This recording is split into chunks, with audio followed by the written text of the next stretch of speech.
मुंबई झोनमधील narcotics control bureau एनसीबीनं शुक्रवारी 31 जानेवारी रोजी 4 जणांना अटक केली आणि 200 कोटी रुपयांचे ड्रग्ज जप्त केला आहे।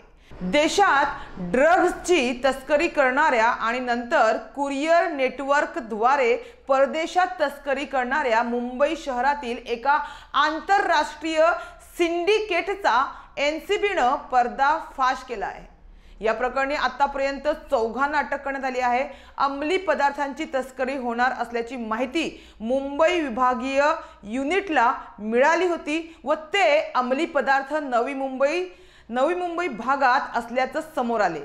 त्या आधारे टाकलेल्या छाप्यात अंमली पदार्थांचा मोठा साठा एनसीबीच्या हाती लागला। नार्कोटिक्स कंट्रोल ब्युरोच्या मुंबई युनिटने अलीकडील ही सर्वात मोठी कारवाई केली असून त्यांनी 200 कोटी रुपयांचे अंमली पदार्थ जप्त केले। त्यामध्ये कोकेन, गांजा व कॅनॅबिस या प्रकारच्या जवळपास 22 किलो अंमली पदार्थांचा समावेश आहे। या कारवाईबद्दल केंद्रीय गृहमंत्री अमित शहा यांनी एक्स वरून एनसीबी मुंबईचे अभिनंदन केले आहे।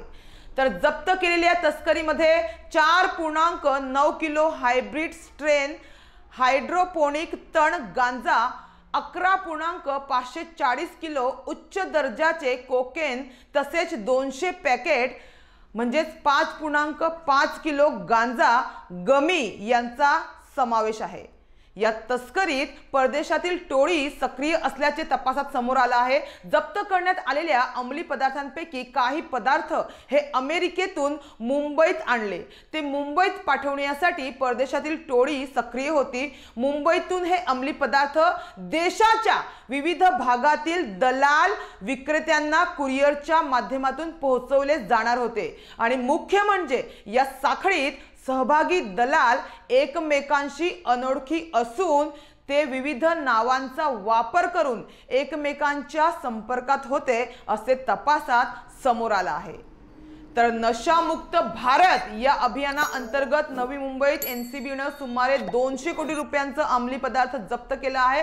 या कारवाईत एनसीबीने आंतरराष्ट्रीय ड्रग्ज सिंडिकेटचा पर्दाफाश केल्याने केंद्रीय गृहमंत्री अमित शाह यांनी एनसीबीच्या कारवाईचे कौतुक केले आहे।